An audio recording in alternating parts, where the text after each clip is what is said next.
తెలంగాణ పల్లెల్లో sarpanch, MPTC, ZPTC ఎన్నికల హడావిడి మొదలైంది. సర్పంచ్ ఎన్నికల నోటిఫికేషన్ ఎప్పుడు వస్తుందా అని పోటీ చేయాలనుకునే అభ్యర్థులు ఆసక్తిగా ఎదురుచూస్తున్నారు. నాయకులు గ్రామాల్లోనే మకాం వేసి మంచి చెడులు అన్నిటితో సంబంధం లేకుండా ప్రతి కార్యక్రమంలో పాల్గొంటూ ఓటర్లతో సాన్నిహిత్యం పెంచుకుంటున్నారు. గ్రామ అభివృద్ధి హామీలతో మేనిఫెస్టో విడుదల చేసి ప్రజలను ఆకర్షించే ప్రయత్నం చేస్తున్నారు. అయితే ఈ ఎన్నికల ప్రక్రియ అంతా వచ్చే నెలలోనే పూర్తయ్యే అవకాశం ఉన్నట్లు తెలుస్తోంది. సర్పంచ్ ఎన్నికలపై రేవంత్ సర్కార్ కీలక నిర్ణయం తీసుకోవడం కోసం సంబంధిత పంచాయతీరాజ్ అధికారులతో సమీక్ష నిర్వహించనున్నట్లు సమాచారం. ఈ సమీక్షలో ఎన్నికల కార్యాచరణపై చర్చించనున్నట్లు తెలుస్తోంది.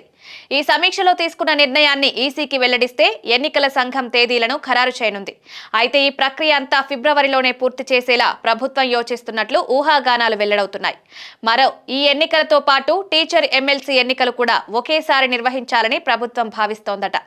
ఇందిరమ్మ ఆత్మీయ భరోసా, ఇందిరమ్మ ఇల్లు, రేషన్ కార్డులు, రైతు భరోసా పథకాలు జనవరి 26న ప్రారంభమయ్యాయి. పంచాయతీ ఎన్నికలకు ఇది సరైన సమయం కావచ్చని ఎమ్మెల్యేలు ప్రతిపాదన ఇచ్చినట్లు తెలుస్తోంది. కాంగ్రెస్ అధికారంలోకి వచ్చి 14 నెలలు కావస్తుండటంతో రేవంత్ పాలనపై కొంతమేర వ్యతిరేకత వస్తోందని ఊహాగానాలు వినిపిస్తున్నాయి.